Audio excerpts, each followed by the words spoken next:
Hey y'all, I'm old Tommy Ray, your life coach, with a little front porch wisdom. I'm here to help pick you up when life knocks you down, dust you off, and walk with you till you can stand tall again. Let me ask y'all something. You ever met somebody who's sweet as pie in public, but behind them old closed doors you felt confused, uneasy, even guilty, like maybe you were the problem? Yeah, me too. That's called toxic charm. It's when a manipulator wraps her control in kindness and uses sweetness like a dang mask. And by the time you really realize what's going on, they already rewired how you see yourself. If you ever smiled in public but cried behind closed doors, hit that old subscribe button. This channel's here to help untangle that manipulation and rebuild the real you with truth, grit, and healing. Let me tell you about a man I knew. Let's just call him Danny. Old Danny, he was the life of the party. At church, he shook every hand. At work, folks called him a people person.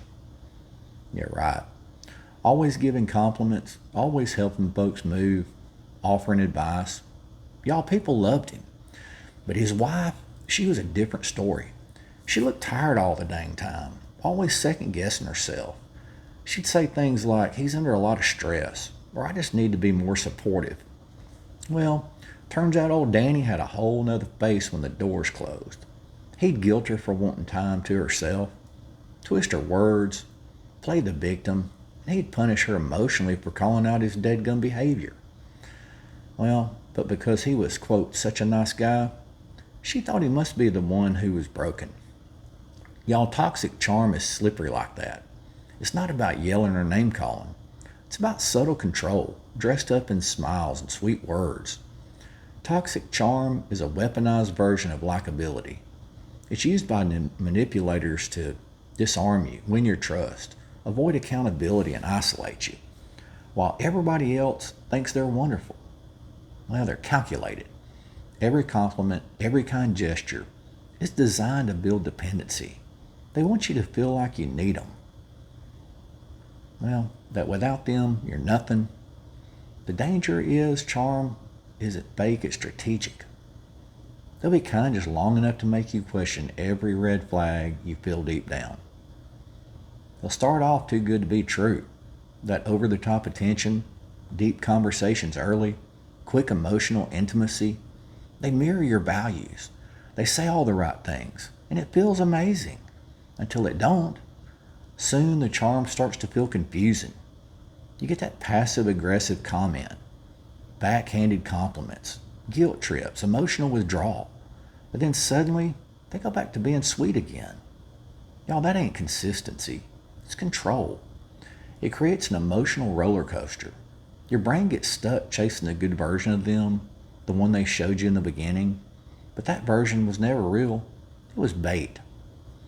Y'all, living under toxic charm wears you down in quiet, invisible ways. You stop trusting your gut. You become afraid to speak up.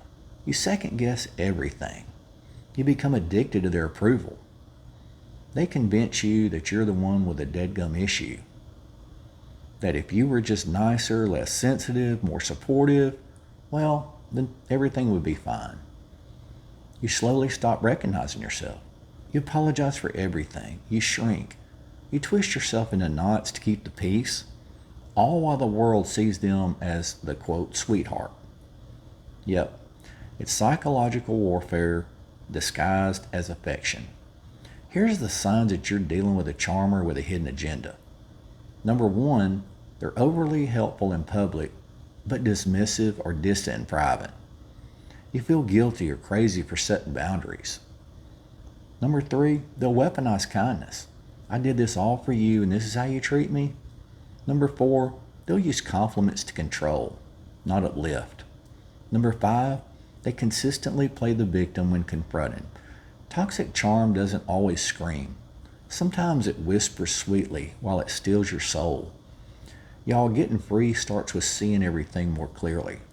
Here's how you take your power back. Let's name it. Let's say it out loud. This is manipulation. Naming it breaks that confusion. Document it. Journal your interactions with this person. Patterns are going to reveal themselves. Stop explaining yourself. Charmers love when you over-explain. Just let that silence speak. Set firm boundaries. Say what's okay and what's not okay, and then don't argue about it. Find safe people. Get around folks who see you clearly and won't fall for the charm. And most of all, don't chase the version of them you met at the beginning. That was a deadgum mask. The real them is the one that shows up when they don't get their deadgum way. You don't owe anybody access to your life just because they're nice. Kindness without consistency is just manipulation in a costume. And love without respect is control. And sweetness without safety is poison. You're not too sensitive. You're not too demanding. You're just waking up. And waking up hurts, but it's how you start healing. Y'all, if this hit home, hit that old subscribe button. Like this video and share it with somebody who needs it. Let's walk through this old hard stuff, one old truth bomb at a time.